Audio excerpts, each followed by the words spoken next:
ngi noonu.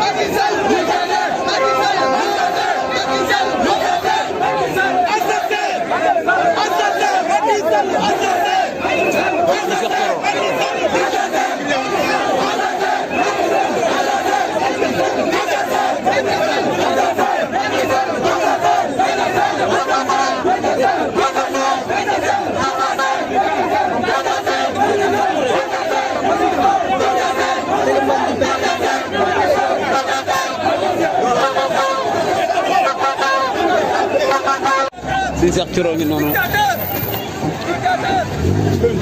Serigne Cheikh Thioro Mbacké ngi noonu. Serigne Cheikh Thioro Mbacké mi ngi noonu gis ngeen force de l'ordre bi gis ngeen Serigne Cheikh Thioro Mbacké muy ñëw waaw Serigne Cheikh Thioro mi noonu dafa mel ne daf doon waxtaan si ak policier chef de police Serigne Cheikh Thioro Mbacké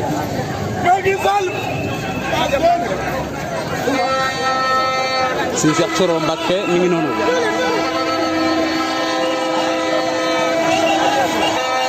Serigne Cheikh Thioro ngi noonu di wax ak ñoom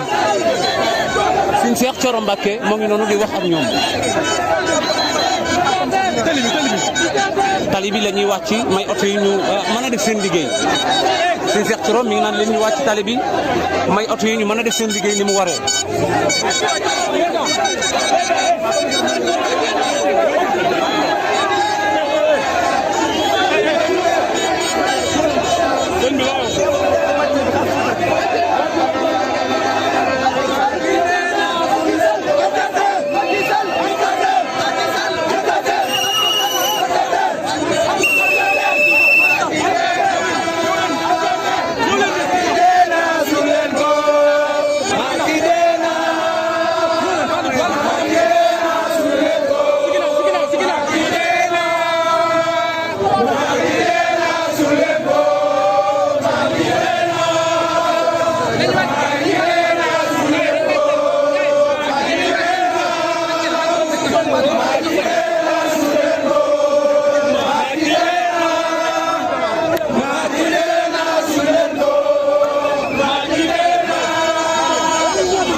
Thioro mi ngi noonu di xaalal oto yi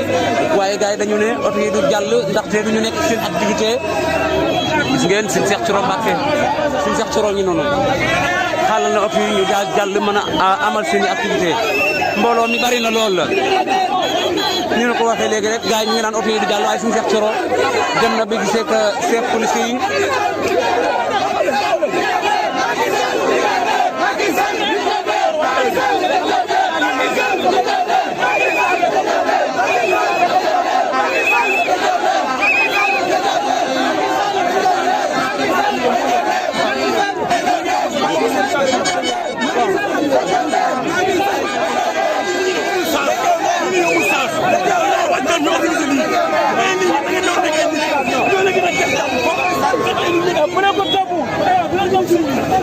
Serigne Cheikh Thioro Mbacké moo ngi noonu gis ngeen mbooloo mi ñu ngi ko topp Serigne Cheikh Thioro Mbacké ngi noonu mbokk yi mbooloo maa ngi ko topp mbokk yi pour l'instant noonu Touba ngi noonu di jax gis ngeen police yi daal nañ leen di sànni lacrymogène yéen a ngi gis Touba ngi noonu di jax pour l'instant nooy fi sax mu mel ne problème la Serigne Cheikh Thioro dem na wax ak ñoom xale la ilaha illallah ngeen jégal ñu mu mel ne daal metti na lool gis ngeen ñu ngi noonu di baar yoon bi ñu ngi noonu di baar yoon yi gis ngeen ñu ngi noonu di baari tali bi gis ngeen auto police baa ngi auto police yaa ngi noonu di ñëw ñu ngi noonu di ñëw gis ngeen ñu ngi leen di sànni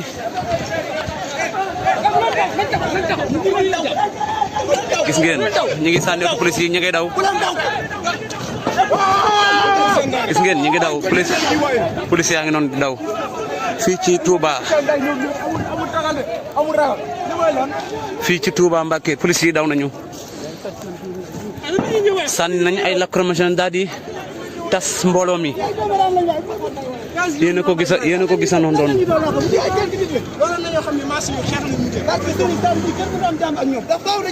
police yaa ngi noonu di daw